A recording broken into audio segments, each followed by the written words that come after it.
In the next news, we will present my partner Ivana and Mauricio a small review of the famous killers in Mexico. The other serial killer of Mexico was Eugenio Cepeda de la Flor, alias El Pelón.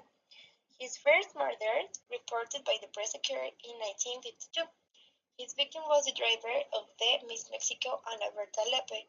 He was a captain of the army who shot in the Central Insurgents Avenue and in the streets of Yucatan in the Roman neighborhood. The press reported that after the crime, he took refuge in the arms of his mother, who protected him from a violent father.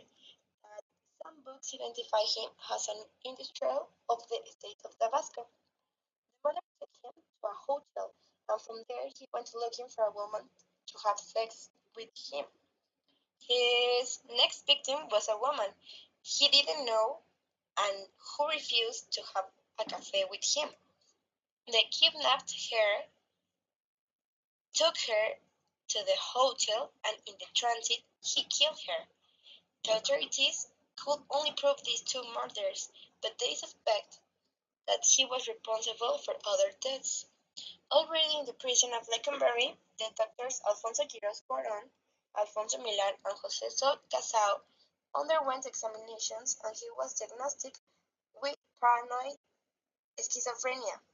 He was sent to the asylum of La Castañeda, and there he was called the psychotic moralist because with his own instrument he painted murals on the wall.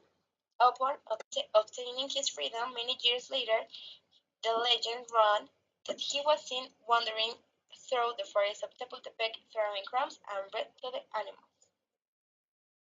The most recent killer in Mexico is José Luis Cepeda, the cannibal of the warrior. The authorities pointed to him as responsible for three murders of women, his partner, an ex-girlfriend, and a prostitute. But not only that, they proved that they ate parts of their bodies and they called it the Guerrero Cannibal because he lived and operated that colony in the center of Mexico City. He was arrested on 8 October of 2007 and died the same year in 112 months after committing suicide in a prison cell with a belt.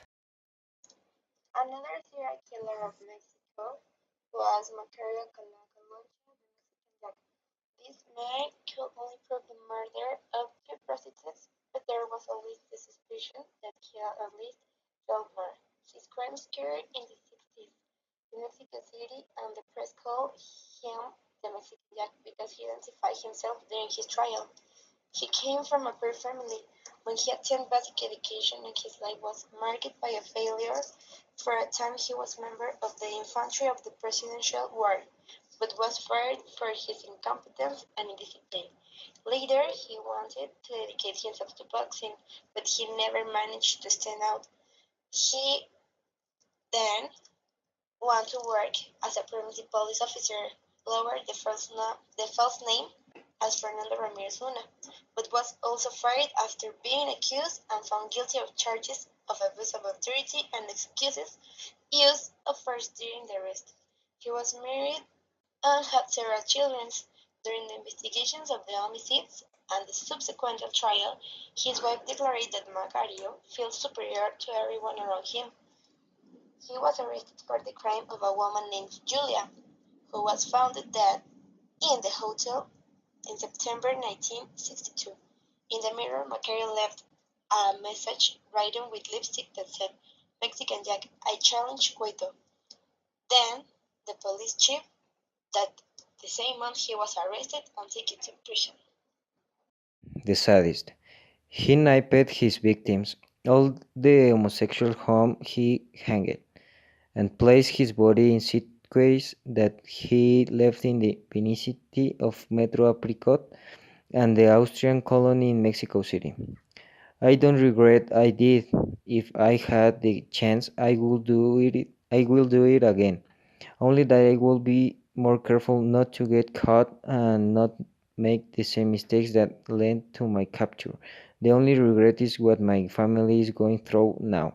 He said after his arrest in January 2006. He was sentenced to 288 years in the prison. Another serial killers was the sisters González Valenzuela, Las Pochanchis. The sisters González Valenzuela, María Luisa, Delfina, and María de Jesús and Carmen were known and they are attributed to the murder of at least 150 people, most of them prostitutes who worked in their brothels. The authorities presumed that many of their victims were buried alive.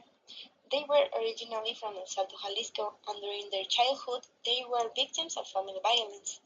To escape the abuse of her father, Carmen go away with her boyfriend when she was a teenager, but her father found her and he get him to a prison.